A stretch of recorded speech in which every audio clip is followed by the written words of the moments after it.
Welcome to the Career Refresh Podcast. I'm your host, Jill Griffin.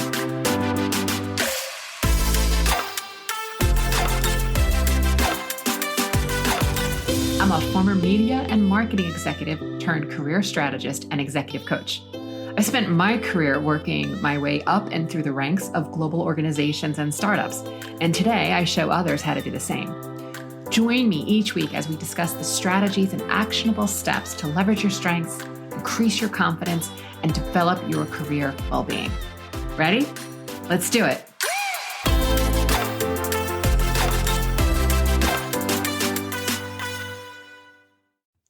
Hey there, and welcome back. Today's episode is one of my favorite topics, and it is about imposter syndrome. It's something that I spend a lot of time talking with my one-on-one clients on. Over the years, I have personally experienced this. I've had many peers and colleagues in the industry also talk about how they experience imposter syndrome. And so many of us are super achievers, but that doesn't stop us from doubting our skills. There's something like over 70% of people say that they've experienced imposter syndrome. Imposter syndrome is the tendency to discount or diminish pretty obvious evidence of your abilities. If it's not dealt with properly, imposter syndrome can prevent us from being productive at our job. It also creates this thought era. So in a nutshell, it's fear-based thinking like they're going to find me out. Or as I like to say, it's when you feel itchy on the inside. So I want to dig in the various ways in which it could show up for you, because it may not always be obvious. Are you reluctant to speak in a group or at a Zoom call? And does that just sort of exacerbate it? The thought of it all, it just makes you want to shrink back. Do you find yourself procrastinating? Do you over-prepare? Do you under-pursue opportunities? Do you pursue more certifications, more training, more merits and entitlements? Do you avoid standing out? Do you say things like, if I could do this, how hard could this actually be? Whether you're saying it in your head or you're actually saying it out loud, really important to notice. Do you have a crippling anxiety every time you face a new professional challenge? Are you downplaying your successes? Do you present your expertise with caveats? Well, this is just my opinion, but I think, that you're completely diminishing what you're saying. If you're a freelancer or a consultant, do you allow scope creep? Are you increasing your deliverables without increasing your price? And remember, when you say yes to something like any of these actions, you are really saying no to something else. So I ask you, my friend, which discomfort are you choosing? Are you choosing the one where you undervalue yourself in advance? Or are you choosing the discomfort you'll experience when you dig into why you're continuing to do this to yourself? One discomfort brings you deeper into your pattern. The other discomfort helps you end it. It's dealer's choice. Imposter syndrome, the fraud complex, it's all about being afraid of being exposed, being vulnerable, feeling like naked, and this idea that everyone is smarter than you. And it's a total lie, my friends. It's a lie.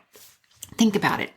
If you were that much of an imposter, do you think you could have tricked everyone into believing otherwise? It's like this subtle arrogance that's masked by humility. There's a brilliant quote from Maya Angelou on imposter syndrome where she says, I have written 11 books, but each time I think, oh no, they're going to find me out now. I've run the game on everyone and they're going to find me out. Even at her level of sophistication and brilliance, she's also thinking imposter syndrome. Don't lie to yourself. It's totally exhausting because it's this constant clean up in aisle 9. When you lie to yourself, you have to keep cleaning it up in order to trust yourself or you stop trusting yourself. And that's a whole other episode, so stay tuned. I want to talk about the ways that I see imposter syndrome show up through thought eras. And you may have experienced one of these thought-based and emotional-fueled experiences. And I bucket it into scarcity, sufficiency, and identity. First, let's look at scarcity mindset. It totally sucks. Scarcity eats joy. It exhausts us. It puts us in a constant state of lack. It's a bugger of an emotion that can easily pop up if you aren't working your mind. It's about lack and your ability to be in that flow or that abundance. Because you've earned the job, the promotion, the position, the opportunity, but you don't know how to have it. You don't know how to feel the flow and the abundance that this could happen to you. I think of scarcity thinking like supply and pie thoughts. There's a limited supply and I won't get my piece of the pie. So I have to work harder and do more than others just so I can get the same outcome. The second thought era is sufficiency, because for some, they experience this challenge through deservability and worthiness, meaning you don't feel worthy of the attention or the acknowledgement. You lose your capacity for joy. There's no pride in the accomplishment. Your brain tells you that you're not enough, you're incapable, or you're not deserving. Whether you accomplish something or not, it doesn't change your worthiness. You are inherently worthy, my friend, even with all of your glory and gaffes. I personally come from a pure sufficiency issue. What I mean by that is I had to do more. I was always needing the additional credential. I had this disease of more. My favorite amount was more. I needed to do another training, another certification. I was a media and marketing type, but I had to teach myself code. Check. I should also get certified as a personal trainer. Check. And then you know what? I'm going to study botany to become a clinical aromatherapist just in case. Got it. Done. I'm not kidding. It was my way of preparing for the next disaster, the next dot bomb as it was called, or the next marketplace dive, so that if the bottom fell out, at least I'd have another skill or another experience to rely on. I'd raise my hand for the project, the committee. I'd go the extra mile. Sufficiency and people pleasing makes for one fine mess, let me tell you. The last thought era is around identity and an identity crisis. You question all that you have and all that you've become. You forget to remember all that you've accomplished. You sabotage yourself through doubt. You get into compare and despair, and you waiting for the other shoe to drop. You question your credentials, the merit you've earned, the entitlement you have to have a seat at the table. You let your unhelpful thoughts run the show. It's like dumpster diving for thoughts. You believe all your fear-based thoughts. You want to get away from the encounter because you have this thought error that the next experience is going to make you feel differently. It's, this was good, but that next one, you want the next thing to make you feel better, but I promise you, it isn't going to make you feel better. If you don't allow yourself to fully experience and celebrate the reward of all that you've accomplished, this next accomplishment isn't going to fill the hole because you will always be on that treadmill of looking for the next thing. So pause, experience, and celebrate the reward. Identity is not about your accomplishments. Your identity is made up of your strengths, your skills, your values, and your beliefs about yourself. And identity work is some of the deepest work I do with clients on getting clear on their strengths, their values, their skills, making sure they are able to articulate them effectively. Because when you articulate your skills, your values, and your strengths effectively, you're able to get an appreciation for them yourself. And then this is one of the first ways to completely abolish imposter syndrome.